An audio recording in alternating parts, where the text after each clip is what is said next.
Bismillahirrahmanirrahim. This is the ninth lecture of this series, Communication Skills ENGL 1119, and this lecture is about feedback. My name is Lukman Shah.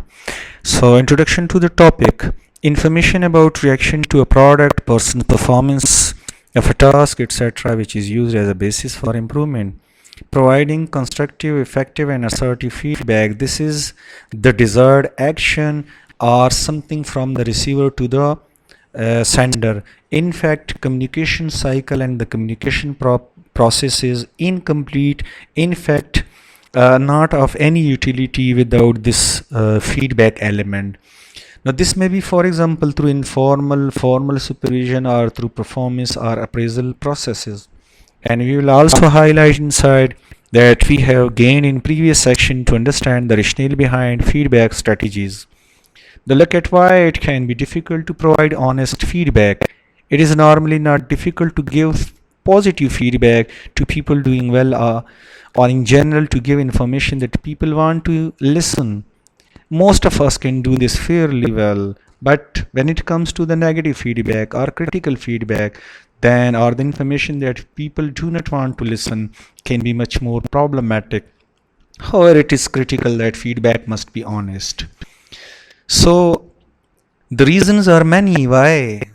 The fear of the other person's reaction. This is the one way that we are not honest in our feedback. People can become defensive and emotional when confronted with critical feedback. It is not welcome by any person. This is in fact the least wanted mode of utilization this feedback. They do not have enough concrete objective evidence to back up their feedback. This is the another factor that if I am critical on any matter, so I should have a concrete evidence, I should have logic reasons to back up and to support my that critical feedback. In the fear of causing tension in the work environment or a sort of conflicting or clashing situation are always the factors which are hindering we people to have this honesty in our feedback. And however, giving feedback often forces a change in this role, and definitely this is the feedback skills.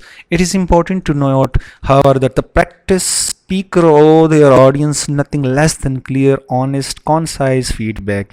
This is the rights of the speaker, that the audience should be clear, honest, and concise, and this is obligation the part of audience or on the part of the receiver, that he should be very concise, clear, and honest when it comes to giving the feedback. So feedback can also be reinforcement.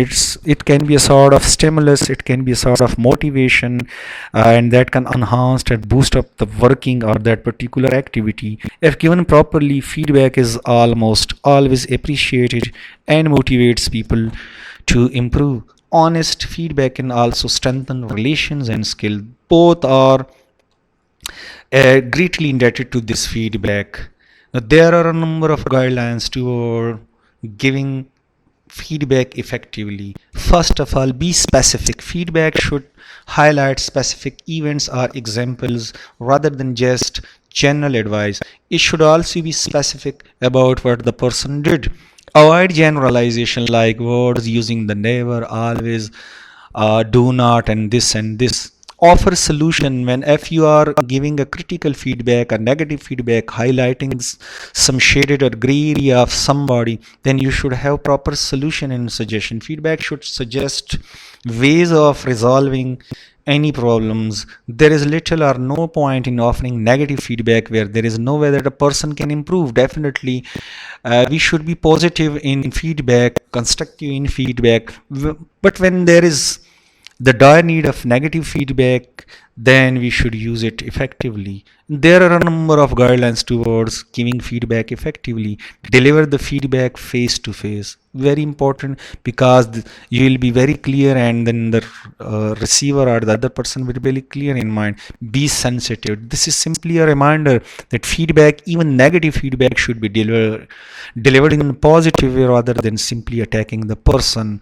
There is always positivity in any negativity. In fact, if negative things are done in positive manner, then an impact will be very good and positive.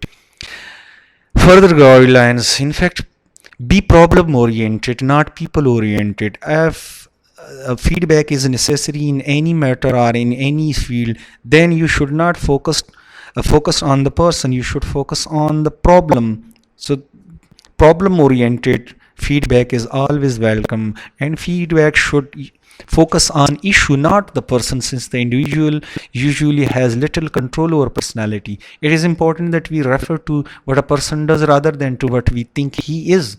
This is very important. Person, the doing of a person is important, not what we are thinking about him. Thus we might say that the patient's fear about the procedure were not listened to and addressed by the doctor, rather than calling the doctor insensitive.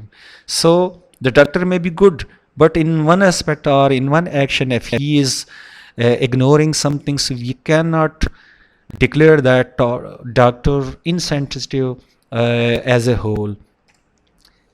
And be descriptive, not evaluative. Describe, explain, elaborate the problem or the shaded or gray area or the problematic area. People more readily receive information if the sender describes what happened and communicates the personal effect it had, as opposed to evaluating its goodness or badness, rightness or wrongness, on rather than disown feedback. You should use that I have a problem, I have an observation, I have a judgment regarding this, not the way should be as that other have been complaining about this. So on your feedback, if you are check with the other that they understand what has been said, check whether they are willing and able to accept it. One way of checking understanding is to have the receiver try to rephrase the feedback. No matter what the intent, feedback is often threatening and the subject to considerable distortion or misinterpretation. This is very important, that the word, the choices of the word, the way, the facial expression, the non-verbal things which are associated with feedback, if they are projecting the negativity, and it will be a sort of threat on the part of, and it will always results in reverse or in fiasco. What we are expecting from any feedback, the results will be just opposite to that. Be open to listen new and possible disconfirming in information. Non-verbal behavior such as a tone of voice, facial expression, posture, gestures, and the choice of word are very crucial. This is very important in our conversation or in our communication or in our, be validating, not invalidating, and supportive. It is important to acknowledge other person's uniqueness and importance. Definitely, if a person is committing something, that it doesn't mean that he is totally wrong.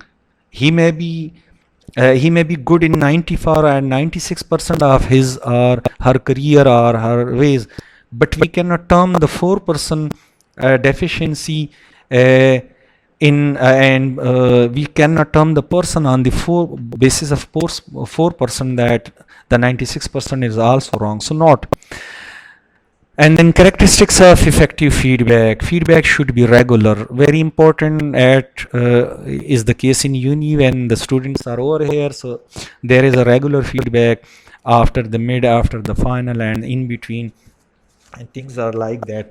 And then it should be reciprocal both way. It should include recommendations for improvement. It should deal with decision and action rather than assumed intention. It should not be some sort of hypothesis, some sort of interpretation, intention, wishes. It should have concrete solution to that problem. It should be based on information which is objective. Subjective feedback is always discouraged on any level. It should be objective as much as it should be impartial and free of biasing and pre-opinion. And then part 2 of this lecture is relevant to giving constructive feedback. How? Techniques for effective feedback. For example, structure for giving feedback as mentioned. Situation where you may be giving feedback to student or to someone else can range from informal to the more formal setting. The following structure gives steps that could be applied to more formal settings. The appraisal interview, however, some aspects may also be applicable to less formal situation. First of all, if you want to give somebody effective feedback. Then schedule the meeting. Let the student or the person in advance to know where and when the meeting will be and what is the agenda of meeting, and try and ensure there will be no interruption. Agree on content, agree the nature of the meeting, that aspects of performance will be discussed. This allows the student to prepare also. And techniques for effective feedback: agree on process. This should include agreement on how the meeting will be proceed. Firstly, discussing the last action point, what worked well and where you, the department, help or the person or help or hindered the work effort, new action points, etc. Agree location. Again, it should be pre-decided that where this meeting or the feedback process will be in that particular situation. Some sources advise that a person in authority's office is likely to activate anxiety and advise using a neutral space or the employee's work venue. So definitely, if a person is a boss and he is calling or for somebody to his office, so there will be a situation of anxiety or this depression for the other person. So the venue should be neutral, and then start the discussion. This should involve open questions, starting from how do you feel your placement is going on, how do you see your performance. The student or the employer or the other person can raise potential problems themselves and is involved collaboratively from the start. Exchange feedback. Some advocate the value of using feedback sandwich, which is very important when giving negative or critical feedback. This involves surrounding the critical with positive feedback so that the person listen the more or hears the more positive information at the beginning and end of the statement. Then develop a plan for improvement. Try and let the student or the person take the lead. You could then offer suggestions to develop or improve upon their ideas. Be more directive. If the student shows an ability or reluctant to come up with any ideas, is there any one a behavior you can change that would improve your performance? Close the discussion, summarize what has been agreed, and provide some sense of direction. A checklist for evaluating your feedback effectiveness. Before the next situation where you will be giving feedback to your student or to employee or to other person, think through the following point. What is your purpose in giving the feedback? The feedback is constructive, that is effective, destructive, critical, or what specific actions do you want to reinforce or correct? What are the consequences of the action, and what suggestions might be helpful? What pitfalls or the demerits or weaknesses might occur during this interview or that feedback giving process? How do you plan to overcome the weaknesses or the drawbacks of that particular situation? After giving the feedback to the students or to the relevant person, think through the following. Did the feedback accomplish your purpose? What specifically did you do? What specifically were his or her reactions and your reaction? Did you follow the principles of supportive communication? Where did you fall short? What is your shortcoming? How well did you focus on the situation, issue, behavior, and not the person? How well did you maintain the self-esteem of the other? And how well did you lead by example? If you are saying somebody that do not tell a lie and you yourself is involved in that activity, so definitely that is not the way to do things. In fact, first you should be in position to lead by example and then saying something. And then effective feedback. How? Concept, characteristics, information. Definitely the focus is on message content. Then reaction. Focus is interaction with information, only information, not personal. And the cycle. Focus is receiving information, responding to the data, and in improving response quality. These are the characteristics of feedback. Not focus on personality, but on message, on that particular behavior or content. And then guide for the teachers and students. Feedback is very important when it comes to the academic activities.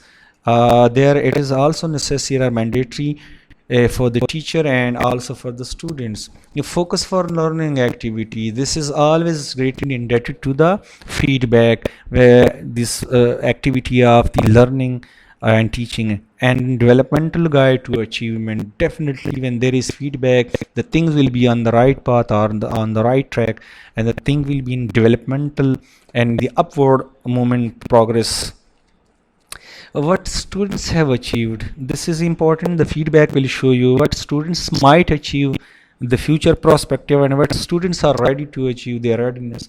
All these can be judged from the feedback process from this tool. So feedback goal: support and foster students self-directed learner. Definitely the paradigm is shifted from the teacher center to the student center, so the things are not as it were in the past. So the teacher are nowadays a sort of facilitator, not having that much authority or the central position which they have enjoyed in the past. So feedback should be like that, that uh, it should be in the support of the students, and it should encourage the people, the students or the worker for self-directed learning. And then objectives of the feedback helps learner how determine expected standards. Feedback will show that what was expected and what are achieved, and then identify gaps between standard and actual performance and improve learning and performance. Helps teacher to adapt teaching to the learner needs. Important not only for learner, for students, but also for teacher. If a teacher is delivering something and he is unable to deliver it, or the learner is unable to get it, so definitely teacher should adopt according to the needs of the learning. Keep up with learners progress. If the progress is positive, then keep on going. If the progress is not up to the mark, then definitely the feedback tool or the feedback progress can tell us that we should adopt or we should change our ways.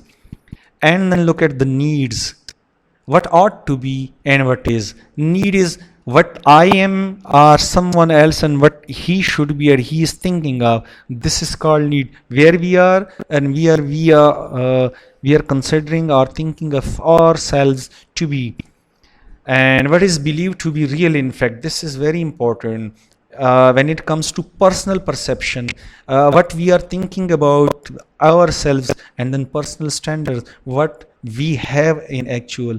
And when it comes to the professional standards and guidelines, external indicators, definitely that is very important in giving the feedback to our standards and guidelines. And our personal perceptions lead us to the personal standard. In other words, feedback in education is specific information about the comparison between a trainees, a learner, a person observed performance, and a standard given with the intent to improve the learner, the trainee's performance. So this is very important. This is showing the gap between what is and what is, what it should be, or what it ought to be, or what it is. Think of faculty barriers to feedback. The teacher are always facing these things when it comes to feedback. Time constraint, a very important, less time, and the absence of standards for competent performance. This is another way where faculties are helpless. Lack of direct knowledge of learner performance. In fact, this is the third. And discomfort in giving constructive negative feedback. This is never welcome on any stage. Even negative feedback, which is definitely constructive, which is critical about something, some drawbacks, some demerits, but people never listen what is against their disposition, or what is against their you can say routine, or against their thoughts or mind or mentality. So it will be very difficult for any person to give negative feedback. And then learner concerns with feedback, not specific, does not help learning or performance. Normally the feedback in a lot of cases are non-specific. And then personal statement about worth or potential, in a lot of cases the students are humiliated, or the things are directed towards the personal, not towards the specific or academic achievement, not linked to learning outcomes. This is another point. Not timely. In fact, in some cases the feedback is so much late that it loses its effectiveness, and then not progressive, no sense of what they have achieved in progress towards a goal or I have. It should be a systematic, it should be regular, and it should be progressive. Principles of feedback: first, planned. Learners need to know when feedback will be given. There should be a regularity, there should be a punctuality, it should be a time based. Who will give it? Important. What will be given and how it will begin. All things are predefined. And then principles of feedback: timely and prompt, as closely as possible to performance. Then students or the learner will be able to connect, or to have a comparison between what they had and what they are lacking. Specific describe behavior. Constructive provides guidelines for improvement. Always this factor should be over there. Limited to changeable behavior and manageable, it should be easily doable. And then empathize with the learner. Keep yourself in position, or put yourself in the position of the learner. Get into the shoes of other person, so you'll be able to judge the mentality or the emotional or the feelings of the other person, and then give feedback. Verify learners whether they have understood the feedback or not, and then plan action plan with learner, and then follow up. Check with learner on achievement of plan. This is very important. What would you consider as ineffective or effective feedback? Ineffective feedback: competency that are not observable. If we are giving the feedback about those things which are not observable, effective way, well observable task and competency, then uninformed and non-expert observer, expert observer and feedback provider, and the global information, generalized and the highly specific information when it comes to the effectiveness. Implicit, not clear, and explicit, very clear standard. Second-hand information from someone else and then adapting as your own, and then personal observation, that will be very effective. No aim of performance of improvement, an explicit aim of performance and improvement. No intention to re-observe and plan to re-observe. And without feedback, mistakes go uncorrected. Good performance is not reinforced. Feedback: a reaction or response to a particular process or activity. Characteristics of feedback: constructive, destructive. Constructive: private, one-to-one, addresses behavior, specific, prompt, positive, suggestion to the action or to the solution of the problem. Destructive: publicly, delayed, address personal characteristics, general, negative, no solution is offered. And delivering feedback: constructive criticism, it can be oral, verbal, written performances, evaluation in visuals. And why understanding the importance of feedback? Constructive feedback: it prevents costly mistakes, accidents, provide opportunity for improving work performance. And tact, be do in the tactful and diplomatic way. Sandwich technique: compliment, have a compliment, have a positive remarks, and then putting criticism in between the two positive remarks. Say good and then criticize and then good, so it will be a sort of sandwich for the other person. Differentiate between positive and negative response to feedback. Positive: make sure that you understand the feedback, identify the solution or solutions, take action. Negative: defensiveness, denial, emotional display. And this is the end of this lecture. If you had any question, please you can ask.